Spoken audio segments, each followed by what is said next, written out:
In Ghana, schools under trees appear to be a common phenomenon in areas known to be deprived or in the hinterlands. Right, for a community within a metropolis adjudged in 2015 as the best district in Ghana on the district league table by UNICEF and CDD Ghana, it comes as a shock to see its future leaders struggling under trees to study. Matilda Humagan finds out why Kwame Nkrumah's City of Pride and Hope, Tema, is hosting some of its pupils under trees.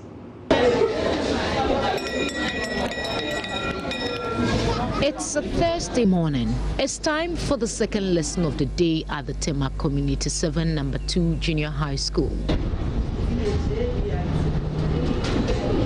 Right under this almond tree, candidates preparing for this year's Basic Education Certificate examination are being taken through an integrated science lesson.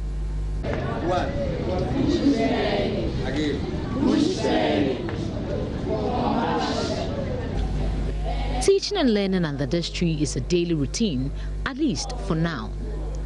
With no desks to put their books on, pupils struggle to write and at the same time concentrate on the lesson. The school, with a population of about 200 pupils, take their lessons in turn under this tree. This is because of the deplorable nature of the classrooms and the lack of space to have lessons. The one-story classroom block has not seen any rehabilitation over the past 20 years. The roof of the classrooms appear to be ripping off and the ceilings are falling apart. The structure can best be described as the one that poses death threat to occupants whenever it rains. Each classroom takes a maximum of 30 pupils. One may wonder what and how the other lessons which demand practical works are being handled. In this age, when information communication technology is key in every sphere of life, the school has no computer or science laboratory to aid in its practical works. The thoughtful IT teacher brings her personal laptop to the school to support them with practicals. Imagine an ICT teacher without a laptop. The pupils may never see a computer, though they will take a paper in the BEC. Aside all the academic challenges the school faces, pupils do not have a proper place of convenience, and the piles of refuse around the school undermine teaching and learning. In spite of the several challenges bedeviling Community 7 number 2 Junior High School here in Tema, teachers and pupils on daily basis have to contend with the stench emanating from this refuse dump which is being created by the community. For Joy News, Matilda Vomaga, Tema. All right, from Tema, we have to come back to Accra, but I tell you what, that is definitely not an environment for children to study in. Forget about the fact that some of them sit under trees. But that refuse there must go, like now. Oh, we're talking about schools. But what we have to talk about roads too. Yeah, and we'll come back to Accra. Right here in the capital, people in a certain community are experiencing the harsh reality of having to commute longer distances because a bridge linking the area to the rest of the capital has collapsed for over a year now. In between when the situation will be fixed and now, residents of Hacho Mabi now have to use a dangerous bridge still to be able to go to town. We bring a report by Kwapna Usuam Prechum. This is Hacho Ekomog in the Gan East municipality of the Greater Accra region. The particular area is popularly called Mabe. A storm drain cuts through the community and a bridge connects the two halves. Years ago, a philanthropist constructed this bridge to shorten the distance from the area to the main road that leads to Atomic Junction. When the bridge on the main Hacho Ekomog road was under construction, traffic was diverted here. The pressure from constant use had a toll. For the past 1 year, the bridge has been impassable to vehicles because the metal support under it has given way. Residents here now have to brace the danger of using the bridge on foot, hoping it will not collapse under their feet. The earth supporting the foundation has eroded. The metal foundation is virtually hanging, and a walk generates intense vibrations. These vibrations have resulted in gaping holes at the ends of the bridge. Residents tell me their community is virtually cut off from the rest of Hacho. But the bridge is weak, and we do not know when it will collapse and what casualties may occur from that situation. You know, we can take transport from here sometimes when the other bridge is also spoiled. But now we are completely cut off in terms of transportation. We have to go to the other side. Apart from the huge challenge it poses in terms of transportation, this part of the community is literally cut off from this part of the community. The residents over here tell me it has posed some security challenges as well. Armed robbers and thieves have made this place their hotspot, and this is where they hide to target their victims. So bridge na bunti akonfonya kwan red bridge num sabaya omudi di boni last cry ya twa me bra ba ko no togoten no na mu akwa chiro ansana utimi pie ko nti bridge ni dia how be bra bra. They come and hide, especially those on motorbikes. They come and hide somewhere around here. At dawn, you cannot walk through, you cannot pass through the bridge here. So that has been our major concern. And then going from the main road to this side of the bridge becomes very difficult, particularly transport owners and travelers. So in the evening, when you fear armed robbers, if you are going to your house from the town, where do you pass? Normally, we use the alternative road, Hacho Agbogba Road, on the other side of the bridge. Yes, and that makes the journey very lengthy and difficult for us. It is only a matter of time a total collapse completely cuts Hachoma Bay into two and possibly result in casualties. The Ghana East Municipal Assembly has a responsibility of fixing this bridge. Residents tell me various appeals to the Chief Executive, John Kwasaki, have fallen on deaf ears. To find out why the calls for the bridge to be fixed have fallen on deaf ears, I have come to the offices of the Ghana East Municipal Assembly to speak with Chief Executive John Kwasaki. We took the necessary step with it, and we've reported to the urban roads engineers at the head office. They send men down, and they are working on it to they fix it. After the assessment, did they communicate to you, or are you aware when this situation will be resolved?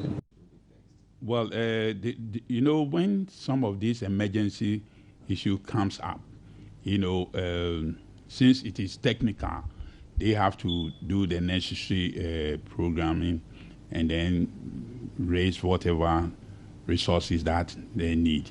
It's above the district capacity. That's why it has to go to the national, you know, so they are working on it, and very soon they will fix it. The people over there, they are having a lot of issues. Apart from transportation, they're saying that robbers and thieves hide under the bridge, and it's very dangerous in the night. You're saying as soon as possible, but how soon? Well, this is coming to my notice for the first time that thieves have been hiding under the bridge.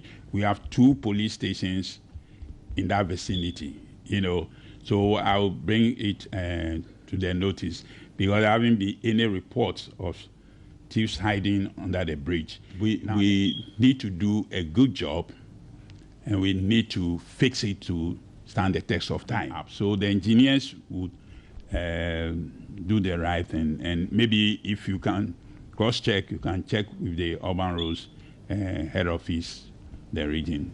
They are fully aware of it, and they are taking steps to fix it. I followed up to the Urban Roads Department to find out what the assessment said and when the reconstruction of the bridge will begin. I was told another assessment is scheduled, and it shall be soon. I am hoping this will happen sooner than later. Too late, and this bridge can collapse, resulting in casualties. For Joy News, my name is Kwabna Osu Amprechum. A bridge, especially in many of the communities we live, we tend to find that some of these problems really are endemic. We'll see how that goes. But we have to take you to the One West district of the Upper West region, where the various communities in the region have recorded at least 15 suspected cases of pneumococcal meningitis. 3 of the cases were confirmed positive and 1 death has been recorded. While West District Director of the Ghana Health Service, Basilia Salia, disclosed this at the 2015 annual review meeting of the district at Wichao. Here's our colleague, Rafiq Salam, with the rest of the story. Key on their agenda was the outbreak of pneumococcal meningitis. West District Director of the Ghana Health Service, Basilia Salia, gave an overview of the meningitis situation in the district. Here, I would say, fortunately for us, we've suspected 15 cases. 3 of them were positive. Now, 1 of the cases died, but that wasn't due to the meningitis. We asked the relatives not to feed that patient, but when the nurses turned their backs, they tried feeding. The man choked to death. So I'm pleading that we should go out there, let the people know the signs and symptoms of meningitis. You are having headache, you are having stiffness of your neck, you are having body pains, all the signs and symptoms related to meningitis, they should rush. She, however, allayed fears of residents in the district, despite the 15 suspected cases recorded, saying they are in control of the situation. We are prepared as a district, and our doctor is doing very, very well. He's doing the, we always inject at the spine of the person to take some fluid. We call it lumbar puncture. He's doing it. And then all the equipment that we need, we are doing it. We have equipped the health centers, they are prepared. So we have got what we call emergency preparedness in place towards handling the meningitis. The 2015 annual review of the West District saw a reduction in the number of maternal deaths from 7 in 2013 to 2 in 2015. Reporting for J News, Rafiq Salam, Wichao. And from Wichao, we're here in our studios at Fanofa, and we have to go on to the next story. It's still very much related to health, but this time talking about equipment holding, because 30 out of 200 ambulances procured by government for emergency services are reported to be rotting away under the sun at the forecourt of Parliament House because they lack the needed specifications for effective work as ambulances. And Health Minister Alex Sebefia says the Ministry of Health will not deploy the vehicles until the needed inputs are added. He appeared before Parliament on Thursday.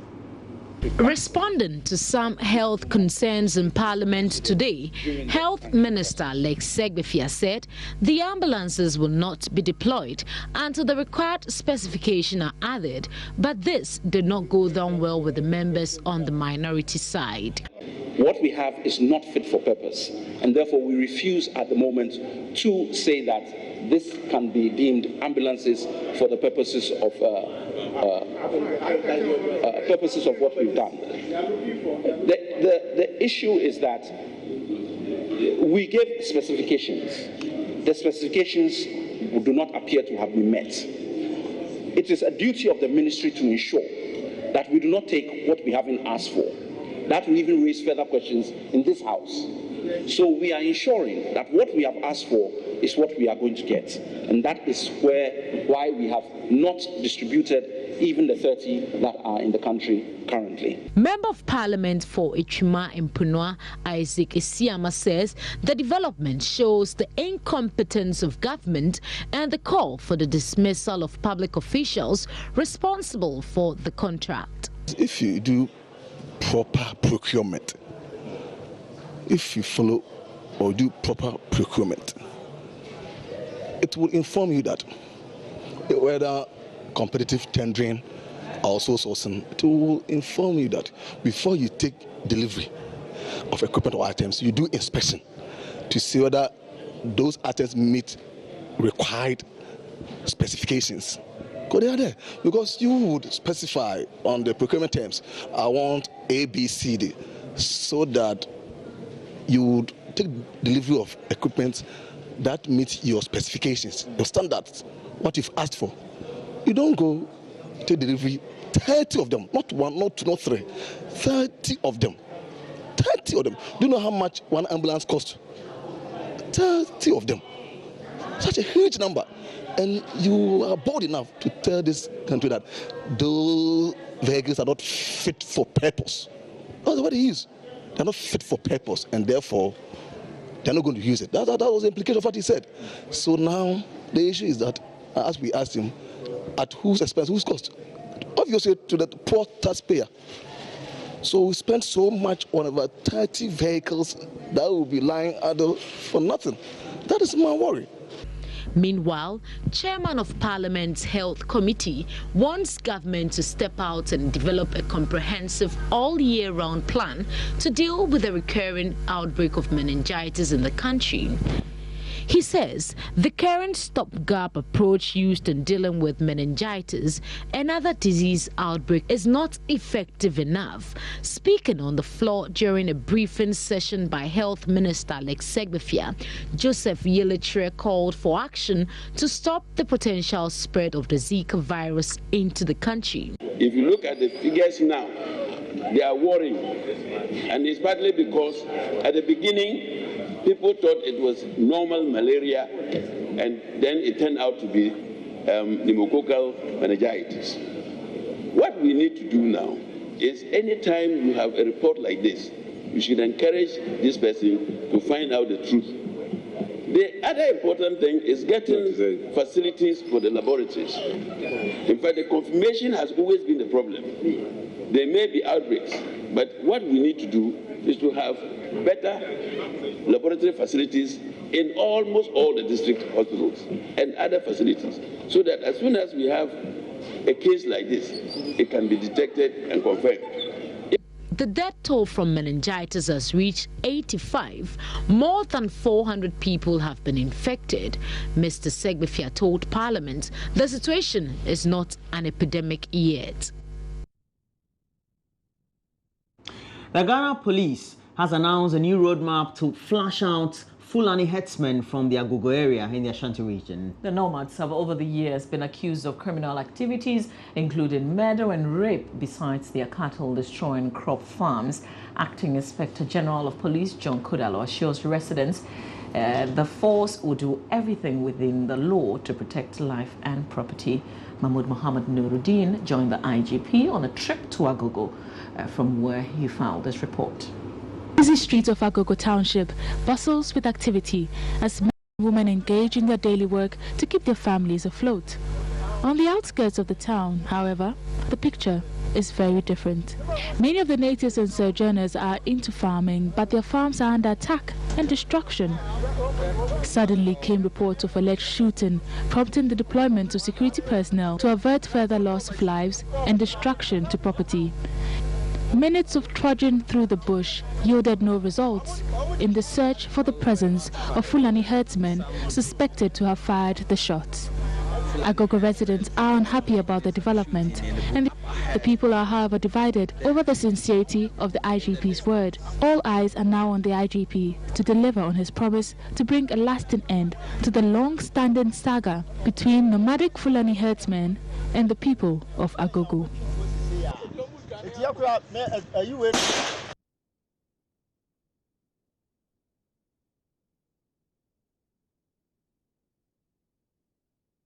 Nuruddin's report that was voiced by Jahu Nyan. Yahoo.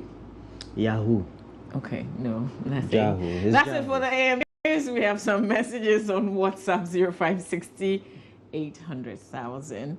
Roland, school under tree at Tema. Roland couldn't believe it himself. It's a shame. Then my people at Bia West District at Seshi, some are dying of dust, bad roads. Ex-wo. Hey, is that your name? Enchi. Enchi boys here called XW. Oh, okay. So that's like an ex-military man. Yes. Okay. But we have to put that story in perspective because because they have structures. They have structures. Their structure has a problem, and so I remember I've studied under trees before. For a period. Okay. Should your children study under trees today? No, they should not. Okay. I'm not saying it's a good thing. That's not what I'm saying.